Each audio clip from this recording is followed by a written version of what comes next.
이번 시리즈가 3주짜리인데요. 이 제목이 뭐였죠? 기억나십니까? 시드의 본심. 근데 그걸 보시는 분들 중에는 아마 이런 생각하시는 분이 있으실 거예요. 저런 시리즈 설교를 하는 본심은 뭘까? 의도가 뭘까? 왜 이런 이야기를 할까? 물론 뭐 그 이유 중에는 제가 그 미술을 가지고 하던 설교를 한국 가기 전까지 10주가 있는데 계속 할 만한 뭔가 지식이 없는 것도 이유예요. 근데 그거는 본심은 아니고요. 시드 교회가 지난 4년 반을 오면서 목회자로서 제가 늘 가지는 생각은 우리가 이 DNA 농도를 계속 유지할 수 있을까?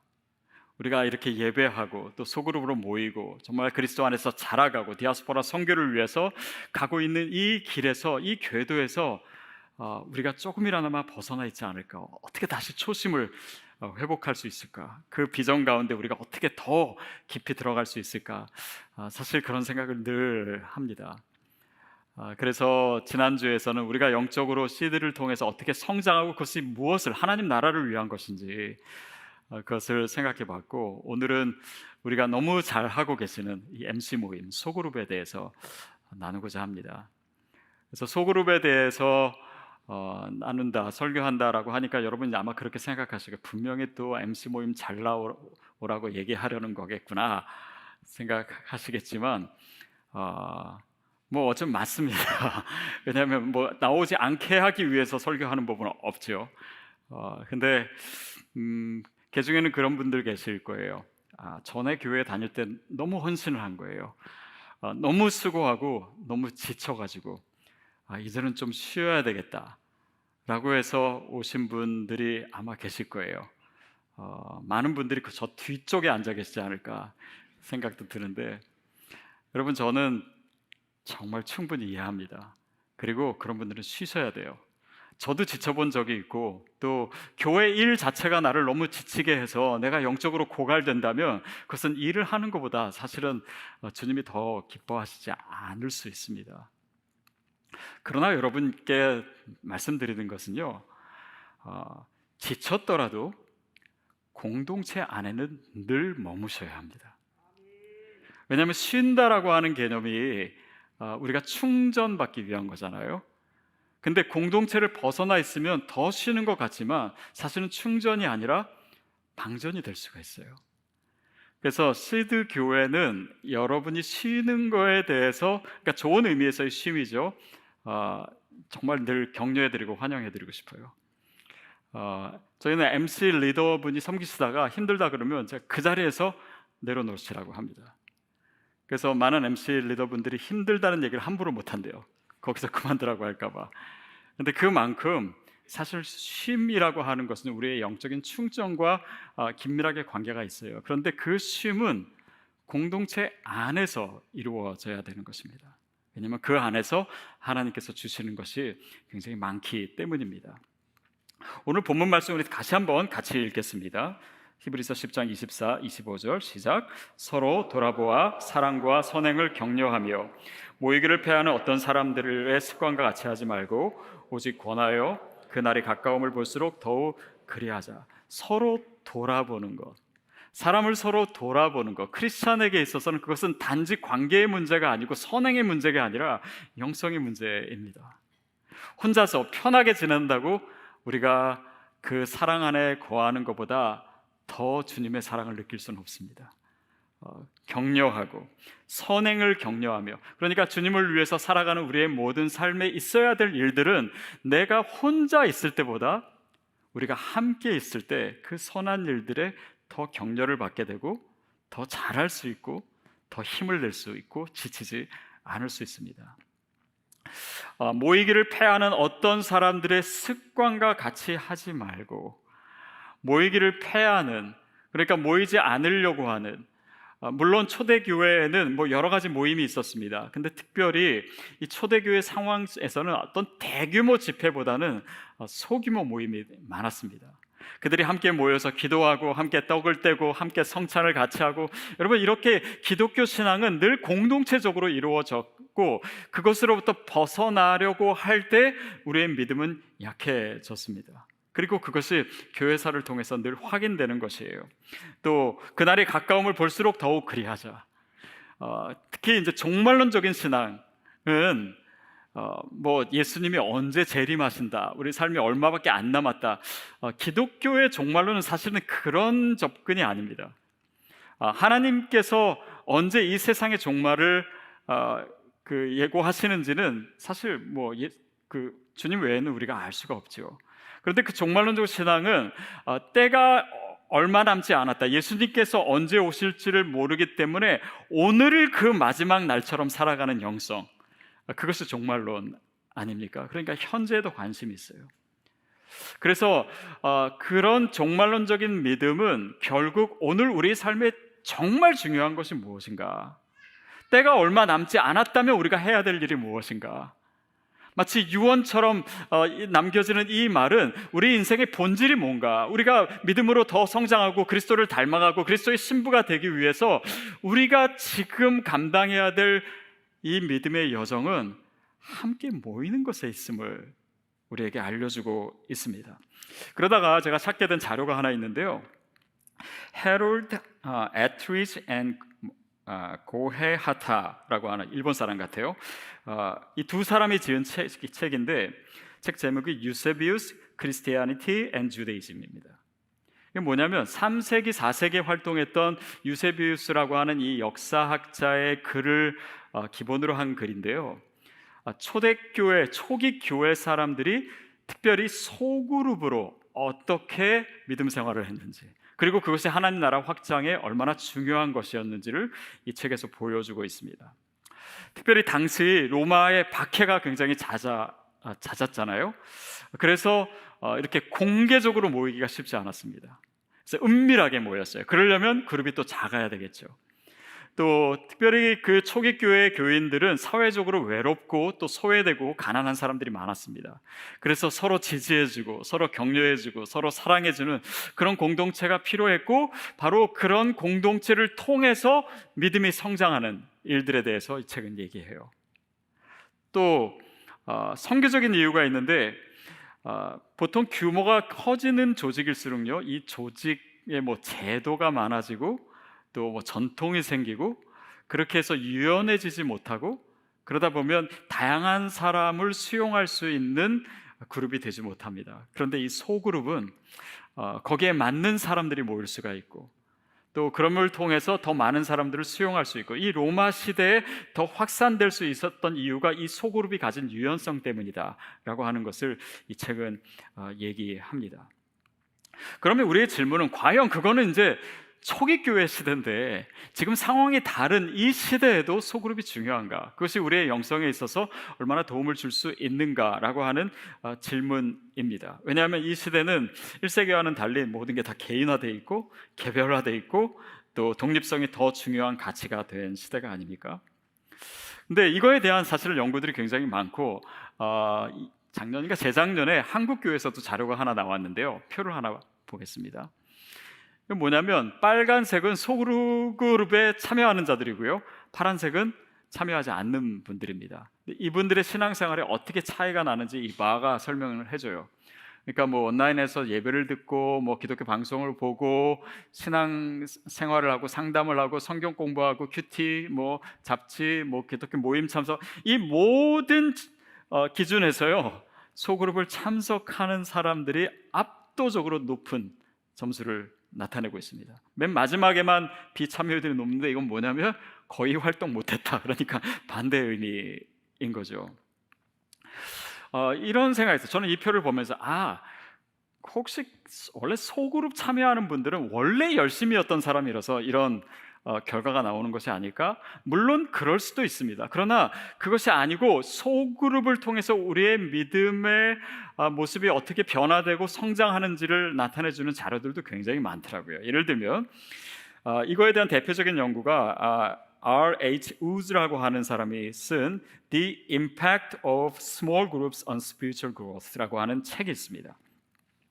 여기에 보면 소그룹을 참여하면은 개인의 기도 생활이 더 향상된다라고 하는 사람들이 80%입니다. 그리고 내가 성경 읽는 습관이 더 향상된다라고 얘기한 사람 75%예요.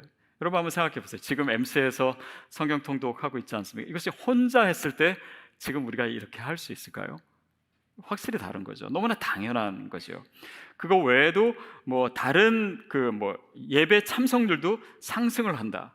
물론 소그룹 참여하지 않는 분들도 예배는 참여하지만은 더 잦아지고 또 매주 참석하게 되는 하는 비율이 70%. 그러니까 굉장히 현저한 차이가 납니다. 또 그 외에 다른 교회 활동도 예를 들면 명랑운동회, 여러분 소그룹에 계신 분, MC에 계신 분이 이거를 참여할 비율이 높겠습니까? 아니면 그렇지 않은 분이 높겠습니까? 너무나 당연하죠. 그 외에도 사실은 거기서 우리의 삶을 나누고 또 말씀을 나누고 은혜를 나눔으로써 내 자신의 신앙을 좀 객관화할 수도 있고, 다른 사람의 이야기를 들으면서 통찰력을 얻기도 하고 도전을 받기도 하고 격려받기도 하고, 또 그러면서 나의 크리스찬의 정체성을 좀 더 확고하게 하기도 하고, 또 다른 사람과 그런 연대감, 소속감을 더 갖기도 하고, 특별히 다른 사람에 대한 책임감이 우리의 신앙을 자라게 하는데 굉장히 중요한 역할을 한다, 이런 내용도 있더라고요. 그리고 내가 아는 것, 내가 믿는 것을 실천할 때, 그냥 혼자 할 때보다 같이 할 때 그 실천될 확률이 훨씬 더 높아진다. 그러니까 이 기독교 신앙은 소그룹 안에 있을 때만 제대로 잘할 수밖에 없도록 마치 설계된 것 같이 그런 이 본성을 가지고 있는 것 같습니다. 저는 시드 교회 개척하기 이제 몇 달 전부터죠. 사실 한 8개월 정도 이제 교회를 시작해야 되겠다라고 생각하고 그 정도 기간이 있었는데, 그때 진짜 그 교회에 대한 많은 이런 어떤 생각들이 정리되고, 또 어떤 교회가 됐으면 좋겠나 그런 디자인들을 하고 많은 자료들을 보기도 하고, 그래서 하나씩 적어 나갔어요. 그래서 막 거기에는 여러 가지 예배는 어떻게 할 것이며, 소그룹은 어떻게 하시면, 지역사회는 어떻게 섬길 것이며, 이런 교회의 모든 것에 대해서 적다 보니까요, 그게 거의 책 한 권이 됐습니다. 제가 지금 그것도 정리하고 있어요. 근데 그 중에 지난주에 제가 소그룹에 대해서는 내가 어떤 걸 적어놨는지 좀 궁금해가지고 찾아봤어요. 했더니 이렇게 적어놨더라고요. 시드 교회는 순예배 참석, 그때만 해도 MC라고 하는 단어를 없었기 때문에 순예배 참석이 양육 과정이다. 그러니까 이 참여 자체가 양육과 분리되지 않는다는 거예요. 그리고 있는 모습 그대로 받아들여지는 가족 공동체이며 삶이 변화되는 곳이고, 또한 전도의 플랫폼이다.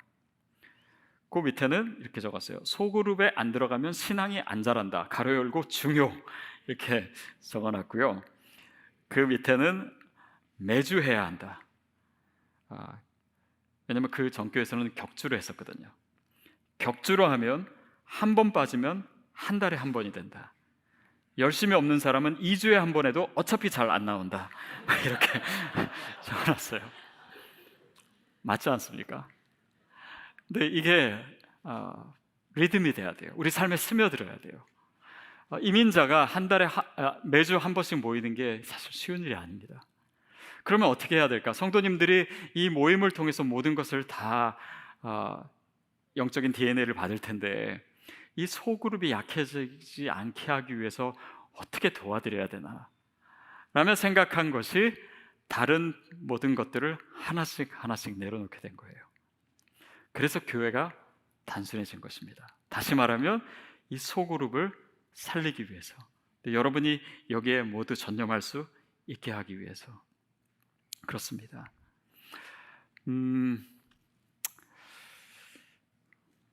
시드의 MC는요, 저를 한번 따라해 보시겠어요? MC는 씨앗이다. 어떤 의미에서의 씨앗이냐면요, 씨앗에 온통 그 생물의 DNA가 다 들어있지 않습니까? 식물에. 그렇듯이 MC는요, 여러 가지 중에 하나가 아니라 시드에 있어서는 이 모든 것이 종합적으로 다 들어가 있는 곳이 MC입니다. 그곳에서 우리가 말씀을 함께 읽지요. 말씀이 있어요. 또 말씀을 함께 나누고 은혜를 나누고 말씀을 살아내는 것이 있습니다. 함께 기도합니다. 또 뭐 기도의 씨앗도 우리가 서로 그 안에서 격려를 하지요. 또 지역사회를 섬기는 것도 그 MC 안에 있습니다. 다른 사람을 위해서 전도를 위해서 기도하는 것도 MC에서 합니다. 그 안에 양육이 있어요. 그 안에서 신앙생활에 필요한 모든 DNA와 영양소들이 MC 안에 다 들어가 있을 수 있도록 그렇게 설계를 했어요. 그래서 시드 교회에서는요, 이 MC 모임을 나가지 않으면은 시드의 DNA가 다 빠지게 됩니다. 왜냐하면 거기에 다 집중시켜 놓았기 때문이에요. 그것이 양육이고, 그것이 사역이고, 그것이 훈련입니다. 그래서 소그룹의 형태 외에 다른 것이 없잖아요. 그러니까 이것을 나누고 또 서로 간에 내 삶을 나눌 때 우리가 성장하기 때문에, 그래서 GMC도 CMC도 다 같은 MC이고 소그룹의 형태로 하는 것이죠. 근데 어떤 의미에서 이것이 훈련이냐 하면 사실은 매주 참여하는 것 자체가 훈련입니다. 그래서 이게 사실 쉽지 않잖아요. 여기에 우선순위를 두고, 또 거기에는 내가 정말 좋아하고 사랑하는 사람도 있지만은 나와 다른 사람도 분명히 있을 수 있거든요. 그 사람을 수용하고 그 사람을 있는 모습 그대로 받아주고 또 그들을 위해서 기도하고 사랑하기 위해서 몸부림치고, 이 모든 것이 훈련이고요. 그리고 2년 있으면 바뀝니다. 그게 소망이죠. 여러분, 환난은 인내를 낳고 인내는 연단을 낳고 연단은 소망을 낳습니다. 그것 자체도 훈련이에요. 근데 저도 사실은 이런 MC를 생각하면서 여러 가지 고민도 많이 하고 또 걱정도 했지만 지금까지는 너무 잘 해오고 계십니다. 저희 교회 정확하게는 모르지만 한 95% 이상이 지금 참여하고 계세요. 그러니까 거의 모든 분들이 참여하고 계세요. 특별한 상황 가운데 있는 분들만 빼고. 그리고 정말 MC 리더분들의 정말 아름다운 헌신이 있었습니다. 또 여러분이 지금 성경 통독도 너무 잘 해주시고 계시고, 기도의 씨앗도. 특별히 저는 이번에 MC 개편하면서 정말 걱정 많이 했었거든요. 근데 정말 한 분도 저에게 전화 와서 불평하는 분이 없어요. 저희는 정말 멱살 잡힐 줄 알았는데 성도님들이 너무 성숙하게 이 변화에 대해서 수용해 주시고 또 적응해 주시고, 그래서 너무나 감사합니다. 그래서 우리가 이 MC 모임을 어떻게 정말 여기서 삶이 변화되고 하나님 나라를 확장하는 모임으로 계속해서 지속할 수 있을 것인가, 제가 계속해서 고민하고 있어요. 먼저는 우리가 모여서 말씀을 나누지 않습니까? 근데 이 말씀을 나누기 위해서는 전주에 어떤 하나님의 말씀이 있었는지 우리가 그것을 기억하는 것이 필요해요. 근데 나눠야 되는데 많은 분들이 뭘 나눠야 될지 기억이 안 나서 못하겠다라고 하시는 분이 있습니다. 근데 실제로 이해가 되는 것은 사람이 어떤 정보를 듣고 내용을 듣고 1시간 내에 50%가 사라진대요. 그러니까 지금 아무리 제가 열심히 해도 50%는 여러분이 1시간 내에 다 잊어버리실 거예요. 그리고 24시간 내에 70%가 사라진대요. 그러니까 기억 못합니다. 그래서 저도 생각했어요. 말씀을 살아내지 못하는 이유가 뭐 말씀을 살아내고 싶지 않아서도 아니고 게을러서도 아니고 기억이 안 나서 살아내지 못할 수도 있구나. 그래서 하는 게 우리가 요약이죠. 그래서 우리 MC 신방을 가보면요, 여러분 요약하신 거에 제가 깜짝 놀랍니다. 설교보다 더 은혜로워요. 그래서 그것을 정리하시면서 다시 은혜를 받았다라고 얘기하신 분도 많고, 특별히 제가 요즘 MC 신방을 다니면서 거의 예외 없이 뭐 지난주에도 마찬가지고 들었던 성도님들의 이야기 중에 뭐가 있냐면, 설교를 저는 그냥 주일날 한번 들으시면 그냥 거기서 끝나시는 줄 알았는데 주중에 여러분이 설교를 계속 반복해서 들으시더라고요. 어떤 분은 3번을 들으신다, 어떤 분은 4번을 들으신다, 어떤 분은 매일매일 들으시는 분도 계시대요. 아니, 한 번도 듣기 쉽지 않은 이 설교를 여러분이 왜 이렇게 자주 들으시냐? 저는 이유를 알지 못합니다. 지금도 잘 모르겠어요. 다만 생각하고 제 나름대로 분석하기는 작년까지만 해도 이런 얘기가 없었거든요. 근데 여러분 좀 정확하게 얘기를 좀 해주세요. 근데 정말 하나님의 말씀을 내 주중에서 내 일상에서 살아내고자 하는 성도님들의 어떤 그런 열정이 예전과 지금이 좀 다른 것이 아닌가, 제가 어렴풋하게 그렇게 생각하고 있습니다. 결국 이것은 단지 기억하고 또 단지 요약하는 것이 아니라 이것을 내가 어떻게 살아낼 것인가로 넘어가게 되죠. 근데 그러기 위해서는 먼저 필요한 것이 있습니다. 여러분이 MC 모임 할 때요, 그냥 내가 지난주 어떻게 살았다 나누기 전에 오늘 나에게 주어진, 그러니까 MC 모임 바로 전주겠죠, 나에게 주어진 하나님의 음성이 무엇인지 여러분이 나누시는 시간이 있어요. 이게 사실은 굉장히 중요합니다. 그것이 한 문장이어도 좋고 아니면 한 단어로 얘기하셔도 좋습니다. 그런데 그것이 단지 들리는 게 아니라 내 입으로 표현하고 나를 통과해서 내 입으로 표현했을 때 그 말씀이 내 안으로 스며들어요.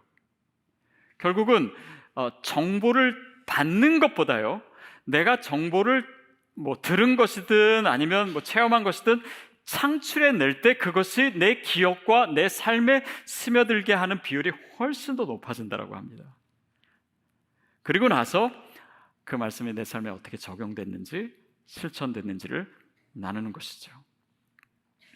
저희 교육자들이 일주일에 한 번 테니스 칩니다. 근데 지난주에 저희 교회 처음 오신 우리 도엽 형제님이 테니스 친다고, 이분이 이제 코치 자격증도 있고 굉장히 잘 치시거든요. 그래서 교육자들 치는데 지난주에 한번 오신 거예요. 그래서 좀 가르쳐 주셨어요. 그래서 폼도 제가 뭐가 문제였는지 이런 것도 좀 배우게 됐는데요. 그러고 나서 제가 잘 치게 되었을까요? 아니면 못 치게 되었을까요? 폼이 달라졌을까요? 아니면 그대로일까요? 여러분이 예상하시듯이 크게 달라지진 않았습니다. 제가 그러면서 깨달았어요.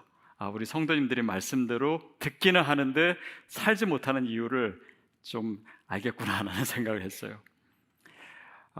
우리가 말씀을 살아낸다는 것은요, 설교를 듣는다고 좋은 정보를 접했다고 이루어지는 것은 아닙니다. 그것이 내 머릿속에서 익혀지는 것이 아니라 내 몸으로 익혀져야 돼요. 이것이 습관이 돼야 돼요. 내 삶으로 들어와야 돼요. 그렇지 않은 것은 결코 내 것이 될 수 없고 내가 믿음 안에서 자라지 못합니다. 그래서 여러분, 뭔가를 대단한 것을 실천하는 것이 아니라요, 아주 작은 거 한 가지를 실천하시면 됩니다. 내 삶에 적용시키면 돼요. 저도 지난주 설교를 하고 이번 한 주 뭘 실천했나를 생각해 봤더니 지난주는 제가 기도원에 다녀와서 거의 사람들을 만나지 못했더라고요.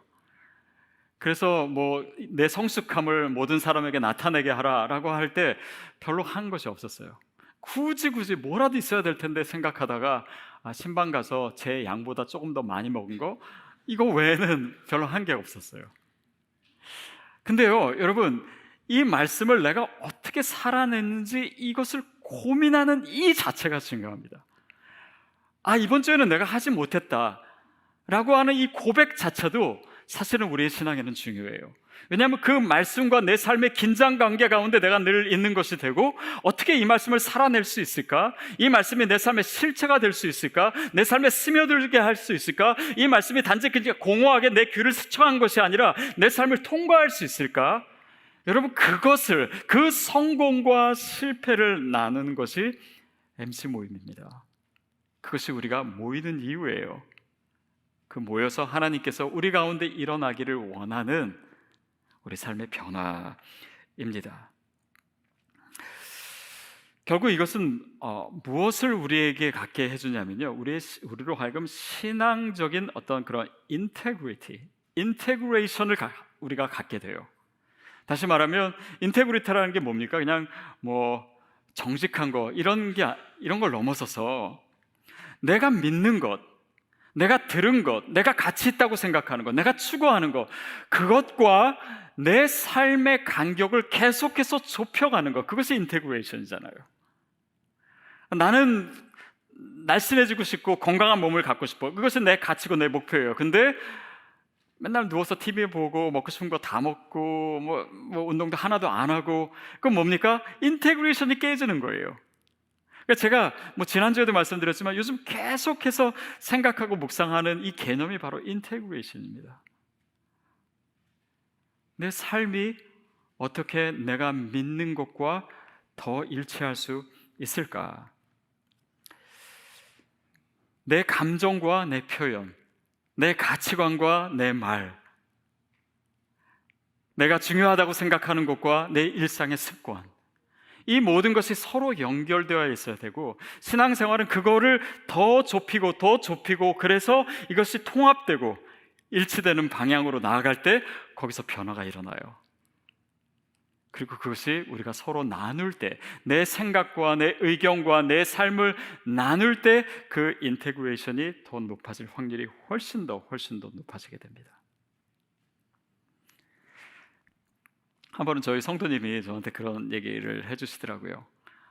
자기 친구가 그러는데, 야, 너네 그 시드 교회 되게 좋다며, 막 예배도 좋고 거기 한 목사님도 좋고. 목사님 좋다는 말은 제가 확실히 기억은 안 나는데 하여튼 그렇게 얘기하셨지 않을까 생각하는데, 근데 이렇게 질문을 하니까 이분이 뭐라고 대답하셨냐면, 우리 목사님은 맨날 살아내라 그 얘기밖에 안 해. 생각해보니까 정말 그런 것 같아요. 그리고 이전에도 제가 정말 30년 가까이 설교를 했지만 예전만큼 이 얘기를 많이 하고 있지는 않은 것 같아요. 그래서 왜 그럴까를 스스로 생각해 봤습니다. 물론 시드교회는 다른 교회랑 크게 다를 것은 없습니다. 그러나 굉장히 단순화된 교회이지 않습니까? 없는 것이 많고. 그러니까 보통의 교회는 주중 예배도 있고 거기 성도님들이 오고 또 양육 프로그램도 많고 또 제자 훈련도 교회에서 하고 모임들도 많고 남성교회도 있고 여성교회도 있고 이런 모든 게 있으니까 대부분 교회에서 신앙생활이 이루어집니다. 그러니까 그 신앙생활을 잘 하고 계신지 안 하고 계신지가 어느 정도는 확인이 돼요. 저분이 믿음이 잘하고 계시는구나, 이런 것도. 근데 시드 교회는 신앙생활에서 이루어지는 모든 것들이 교회 안에 있지 않고 사실은 교회 밖에 있습니다. CMC도 GMC도 MC도 다 마찬가지죠. 그러니까 여러분이 신앙이 어떻게 잘하고 있는지, 또 세상 속에서 예배자로 살고 계신지, 우리가 어떻게 선교적 삶을 살고 있는지, 그것을 교회로서는 확인할 길이 전혀 없어요. 그래서 전적으로 성도님을 신뢰할 수밖에 없는 것입니다. 어떻게 보면 좁은 길이에요. 그렇기 때문에 여기서 제가 여러분께 드릴 수 있는 말은 사실은 이것이 전부입니다. 이 말씀을 살아내셔야 합니다. 단지 듣지 마시고 이것이 우리의 삶을 관통해야 됩니다. 이 말씀을 귀로 듣는 것이 아니라 씹어 드셔야 합니다. 이것이 소화되어야 되고 이것이 내 삶을 통해서 그 결과가 나타내야 됩니다. 그것이 핵심이기 때문에, 그것이 관건이기 때문에, 그것이 우리의 신앙생활에서 가장 중요한 것이기 때문에, 우리의 신앙생활이 그냥 단지 교회에서 자칫하면 열심히는 하는데 그것이 교회 안에서만 이루어지다 보면 우리는 어느 순간 이것이 누구에게 보이기 위한 것이고, 이것이 누구에게 인정받기 위한 것이고, 이것이 뭔가 직분을 위한 것이고, 이런 것이 됐을 때 우리가 힘써서 열심히 달림에도 불구하고 내 안에 진정한 믿음으로 남아있는 것은 의외로 적을 수 있습니다. 그러나 이것이 올게닉하게 우리의 삶의 습관이 되고 내 삶의 스타일이 되고 내 신앙이 진짜 내 것이 되어서 선교적 삶으로 이어지기 위해서는 여러분이 살아내는 것 외에는 다른 방법이 없습니다. 그래서 앞으로도 계속해서 이 표현을 쓸 수밖에 없을 것 같아요. 보통 MC 모임 때 세 가지를 나누라고 말씀드리지 않습니까? 과거, 현재, 미래를 나누시라고. 근데 어떤 분이 이거를 오해하셔가지고 과거 얘기를 하려니까 내가 초등학교 다닐 때, 유치원 다닐 때 그 얘기 하시고, 또 현재는 지금, 또 미래는 10년 후, 20년 후를 얘기하시는데 그런 의미가 아니고요. 과거는 지난주입니다. 지난주에 이 말씀을 어떻게 살아냈는지. 현재는 뭡니까? 이번 주에 내가 들은 하나님의 말씀, 예배를 통해서 아니면 성경 통독을 통해서 기도의 씨앗을 통해서 나에게 하나님이 지금 하시는 말씀이 무엇인지, 그리고 이 말씀을 내가 이번 주에 어떻게 살아낼 것인지, 무엇을 실천할 것인지, 무엇을 노력할 것인지, 그것이 바로 미래입니다. 그래서 매주 이것을 계속해서 1년에 52주를, 물론 방학은 있지만 계속해서 나누는 동안 어느 순간 우리 삶에서 말씀이 움직이고 있는 것을 저는 분명히 여러분이 경험하리라고 믿습니다. 그래서 한 주 한 주 이 말씀을 살아내는 것을 여러분이 가볍게 여기지 않으셨으면 좋겠어요. 그리고 그 말씀이 어떻게 살아서 움직이는지 그것이 날마다 경험되고 그 경험을 서로에게 나누어 주십시오. 그러는 가운데 내 삶이 선교적 존재가 되는 것이고 내 삶이 선교적 삶이 되는 것이지, 어느 순간 그냥 전도를 한번 하고 또 교회 오라고 얘기하고 이것이 선교적 삶이 아닙니다. 결국은 이 미셔널 커뮤니티, MC라고 하는 것은 내가 미셔널한 존재가 될 때만 가능해요. 내 안에서 이 말씀이 계속해서 자라고, 이 말씀이 성장하고, 이 말씀이 내 삶의 실체가 되고, 그리고 그것이 나에게서 경험될 뿐 아니라 서로 나누어질 때 이 믿음의 공동체는 계속해서 하나님이 원하시는 모습으로 계속해서 변화되리라고 저는 믿습니다. 여러분, 그런 공동체를 이루기 위해서 우리가 모이지 않았습니까? 그리고 시드교회가 생긴 거 아닌가요? 지금까지 너무나 잘 달려오셨습니다. 그리고 여러분의 많은 헌신과 기도가 있었어요. 근데 우리가 계속해서 이 궤도를 벗어나지 않도록 정말 이 씨앗, 세상 속의 씨앗으로 우리 자신과 우리의 공동체가 존재할 수 있도록 여러분이 마음과 힘을 계속 모아주시기를 진심으로 부탁드립니다.